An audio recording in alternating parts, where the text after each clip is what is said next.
What if you were the one sitting under the sorting hat? Which house would it choose for you?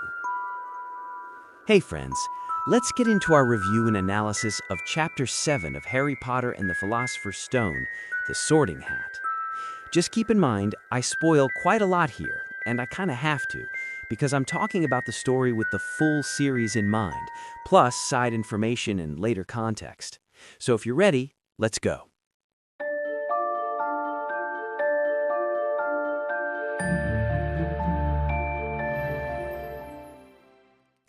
In Chapter 7, we finally arrive, physically and practically, at Hogwarts itself, which is basically the symbol of the magical world. And now we're about to get introduced to a whole set of core Hogwarts concepts.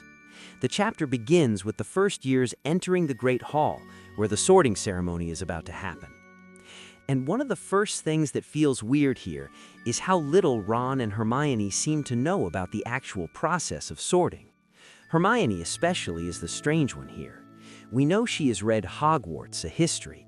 She knows things about the enchanted ceiling and the castle and all kinds of details, and yet she seems to know basically nothing about the sorting hat itself.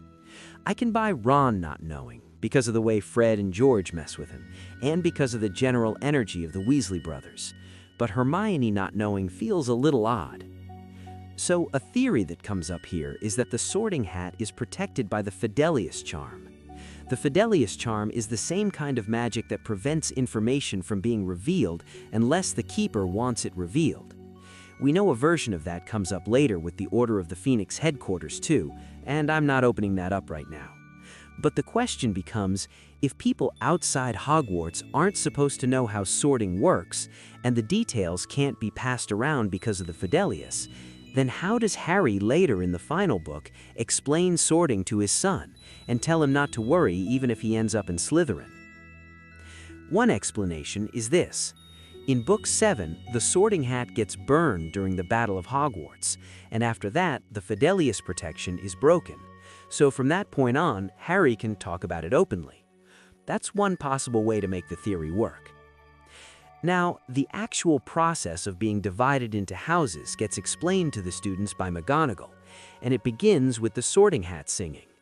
The song introduces the 4 Hogwarts houses, and there's actually a little bit of humor in the song too while it explains what each house stands for. So, let's slow down and talk about the 4 houses themselves: Gryffindor, Slytherin, Hufflepuff, and Ravenclaw. Let's first look at the roots of these names and what they may be trying to tell us. The most famous house, and probably the most popular one among fans, is Gryffindor. The root feels French, something close to Gryffondor, meaning golden griffin or golden lion energy, depending on how you read the symbolism. A griffin itself is a mythical creature with the body of a lion and the head and wings of an eagle. The lion is already a symbol of courage, strength, kingship, power. And that door part means gold, something high value, noble, elevated. The symbol of Gryffindor is a lion, obviously, and the qualities of the people placed there fit that image too: bravery, daring, heroism, leadership, boldness. Then you have Hufflepuff. The name feels much more earthy. Huffle suggests puffing, breathing, working, effort, maybe even that image of an animal digging and shuffling around with persistence. Puff adds to that same feeling. It sounds less grand than the other house names, and that's kind of the point. Hufflepuff feels grounded, trustworthy, practical. Its symbol is the badger, and that matches the values of the house really well: hard work, loyalty, honesty, fairness, persistence. Then there's Ravenclaw. This one splits very clearly into Raven and Claw. Raven, the black bird, is associated in a lot of cultures, including British imagination, with intelligence, observation, mystery, problem-solving. Claw suggests grasping, holding, taking hold of knowledge. Now, technically, the house symbol is an eagle in the books, even though the films push the raven image much harder. And honestly, that whole confusion is a conversation on its own. But the eagle also fits perfectly. Wide vision, height, perspective, intellectual reach. All of that works for Ravenclaw. Wisdom, knowledge, curiosity, openness of mind. And then we get to the fourth house, and in terms of importance, really the second major house in the story, Slytherin. The name comes straight out of slithering, crawling, sneak-like motion. The second you hear it, you get secrecy, calculation, subtle movement, hidden danger. Even Sly already carries that energy of cunning, strategy, manipulation. The symbol is the snake, of course, and in mythology the snake often represents hidden knowledge, temptation, danger, survival, ancient power. All of that lines up with Slytherin values: ambition, cunning, resourcefulness, blood purity, strategic self-preservation. So if I want to sum all this up, I'd say each house name is almost like a compressed version of that house's spirit. The name itself already carries the psychology of the group. But now let's be honest and talk about the actual idea of sorting as a system. What are the advantages and what are the risks? Let's start with the advantages. First of all, dividing students into houses gives them a sense of identity and belonging. And honestly, that may be the biggest strength of the whole system. The houses very quickly turn into families, and that feeling of belonging answers one of the most basic human needs. It gives the student a base for self-esteem, emotional safety, and social grounding. The second benefit is that it creates smaller communities. Instead of throwing all these new students into one huge mass and hoping they figure it out, Hogwarts gives them a smaller structure, a little tribe, a smaller social world. That makes friendship easier, adaptation easier, and even management easier. The third benefit is that it reinforces values and helps develop character. It's almost like a psychological environment that pulls something out of you. Courage in Gryffindor, loyalty in Hufflepuff, intelligence in Ravenclaw, ambition in Slytherin. It's kind of like putting someone in a stream that naturally pushes them in the direction they already lean toward. Another benefit is that a new student can absorb the rules, customs, and traditions of the group a lot faster. The house acts like a cultural container. And finally, sorting creates motivation through competition. House points, house pride, rivalry, that whole system creates energy. It gives students a reason to care. But the system also has risks. The first big one is labeling.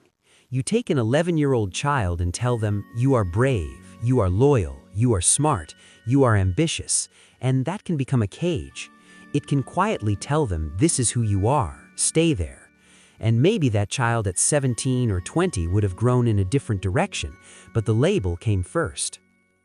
The second problem is tribal bias.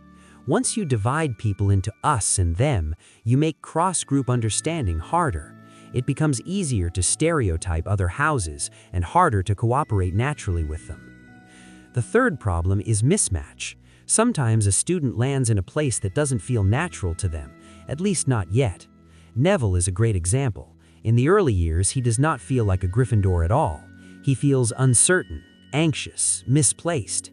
You could argue that if Neville had started in Hufflepuff, he might have been happier earlier and less isolated.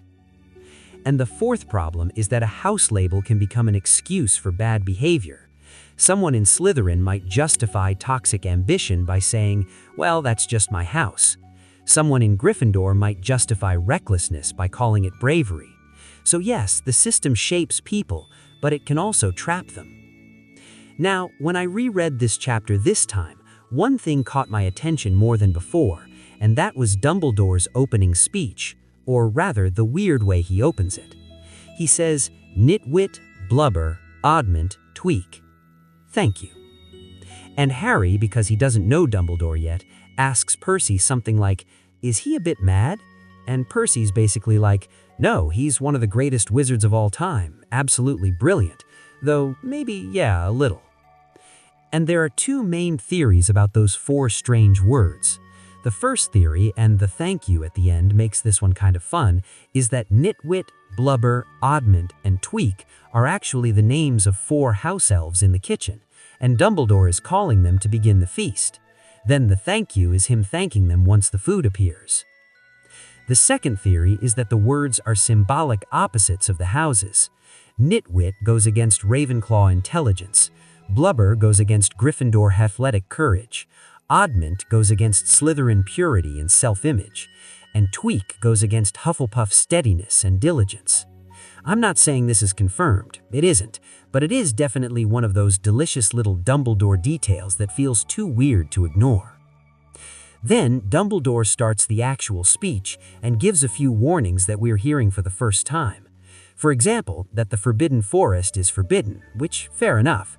But then he says students should avoid the corridor on the right-hand side of the 3rd floor unless they want to die a very painful death. And honestly, that is a pretty insane thing to say in a welcome speech. Harry even turns to Percy again like, wait, is he serious? And Percy's basically like, if he said it, he probably means it. And even Percy seems a little thrown off. This chapter also introduces us to some of the ghosts of Hogwarts. We meet Nearly Headless Nick, the Gryffindor ghost, Bloody Baron, the Slytherin ghost, and the Grey Lady, who isn't fully emphasized yet but matters later as the Ravenclaw ghost. And then there are the others we'll meet along the way. After the feast, as the students head toward their houses, we naturally follow Harry, so we go toward Gryffindor Tower. And on the way, we meet Peeves. Now, Peeves is not like the other Hogwarts ghosts. Regular ghosts are one thing. Peeves is a poltergeist. That word itself comes from German roots. Geist means ghost, and the first part carries that noisy, chaotic, disturbing energy. A poltergeist is not just a sad, leftover human ghost. It's a disruptive force. And there's a theory that Peeves is not even a dead human ghost at all. He is something tied to the existence of Hogwarts itself, a piece of chaotic magical residue that belongs to the castle and cannot really be removed. And in contrast to Peeves, some people argue that Filch almost functions like his opposite. Not another poltergeist exactly in the same style, but some strange, non-normal presence in the castle. Filch is absurdly rigid, obsessed with rules, always awake, always prowling the corridors, always appearing where he shouldn't be. He feels almost unnaturally tied to Hogwarts, too. And finally, when the first years reach the entrance of Gryffindor Tower, we learn that the entrance is protected by a portrait and requires a password. And the first password we hear is Caput Draconis. Caput means head, and Draconis means dragon. So literally, it means dragon's head. That is the literal meaning, but there's also an astrological layer. It refers to the dragon's head in celestial symbolism, which is connected to the North Node, the path of growth, destiny, movement into the future. So if Rowling chose that phrase as one of the first passwords into Harry's new life at Hogwarts, that feels very fitting. He's crossing into his future, into fate, into a new version of himself. So that's our look at Chapter 7. If you enjoyed it, please like the video, leave a comment, and share the channel with your friends so the Wizarding Lab family keeps growing. And together, not just with Harry Potter, but hopefully with other fantasy stories too, we can keep reading, revisiting, and digging deeper. Until Chapter 8 and our real entrance into Professor Snape's shadow, good day or good night wherever you are, and take care.